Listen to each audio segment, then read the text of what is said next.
Assalamualaikum warahmatullahi wabarakatuh. Hai teman-teman, jangan lupa like, comment, and subscribe-nya ya. Selamat menyaksikan. Saya Yosi Apriani dari kelas BK2A. Video ini bertujuan untuk memenuhi tugas ujian tengah semester dalam mata kuliah teori BK. Di sini saya akan membahas tentang Cognitive Behavior Therapy atau disingkat dengan CBT. Yang pertama, saya akan menjelaskan definisi dari Cognitive Behavior Therapy atau CBT. Yang kedua, saya akan menjelaskan tentang tujuan konseling Cognitive Behavior Therapy. Yang ketiga, saya akan menjelaskan tentang prinsip-prinsip Cognitive Behavior Therapy. Yang keempat, saya akan menjelaskan tentang teknik Cognitive Behavior Therapy. Dan yang kelima, saya akan menjelaskan tentang karakteristik dari Cognitive Behavior Therapy. Baiklah, yang pertama, saya akan menjelaskan terlebih dahulu tentang definisi dari Cognitive Behavior Therapy atau disingkat dengan CBT. Sama-sama kita ketahui bahwa CBT adalah pendekatan konseling yang menitik beratkan pada restrukturisasi atau pembenahan kognitif yang menyimpang akibat kejadian yang merugikan dirinya baik secara fisik maupun psikis. CBT merupakan konseling yang dilakukan untuk meningkatkan dan merawat kesehatan mental. Kira-kira kemana sih arah dari konseling ini? Nah, jadi konseling ini diarahkan pada fungsi berpikir, merasa dan bertindak dengan menekankan otak sebagai penganalisa, pengambil keputusan, bertanya, dan memutuskan kembali. Itu baru arah dari kognitifnya saja. Sedangkan pendekatan pada aspek behavior diarahkan untuk membangun hubungan yang baik antara situasi permasalahan dengan kebiasaan mereaksi permasalahan.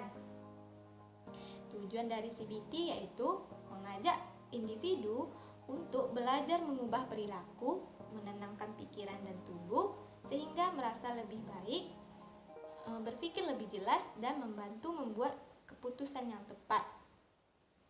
Setelah kita mengetahui definisi dari Cognitive Behavior Therapy, kita masuk kepada penjelasan yang kedua tentang tujuan dari konseling Cognitive Behavior Therapy. Jadi, tujuan konseling Cognitive Behavior Therapy yaitu mengajak konseli untuk menentang pikiran dan emosi yang salah dengan menampilkan bukti-bukti yang bertentangan dengan keyakinan mereka tentang masalah yang dihadapi. Nah, jadi di sini konselor diharapkan mampu untuk menolong konseli mencari keyakinan yang sifatnya dogmatis dalam diri konseli dan secara kuat mencoba menguranginya. Nah, teman-teman pasti bertanya-tanya bukan, bagaimana pelaksanaan konseling CBT ini?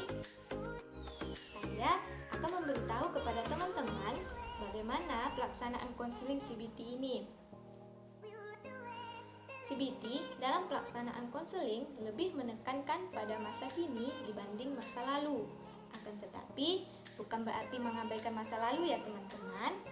CBT tetap menghargai masa lalu sebagai bagian dari hidup konseli dan mencoba membuat konseli menerima masa lalunya untuk melakukan perubahan pada pola pikir masa kini dan untuk mencapai perubahan di waktu yang akan datang.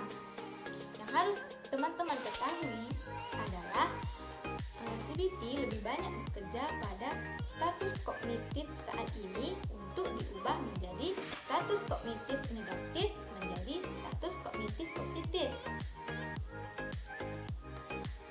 Kemudian kita masuk kepada pembahasan kita yang ketiga tentang prinsip-prinsip Cognitive Behavior Therapy.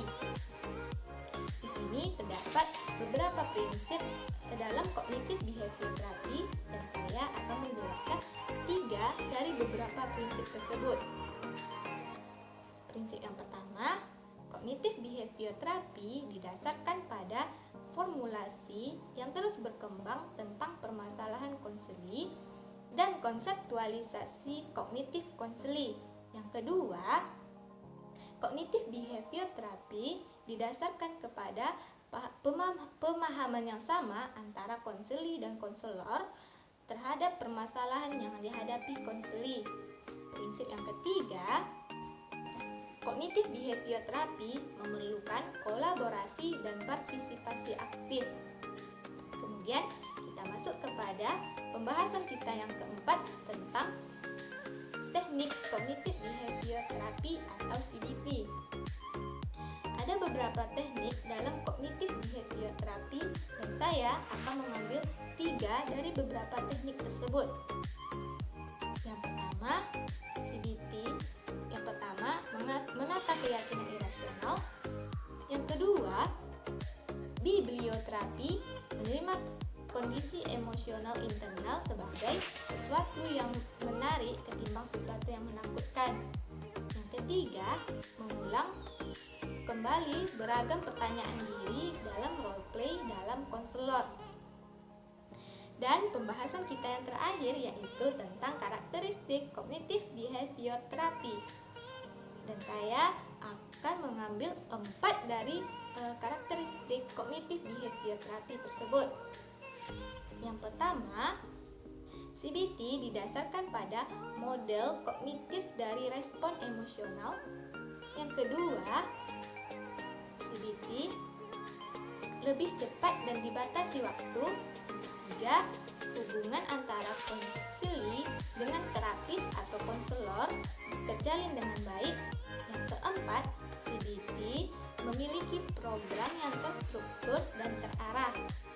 Nah, itulah tadi pembahasan saya tentang kognitif behavior therapy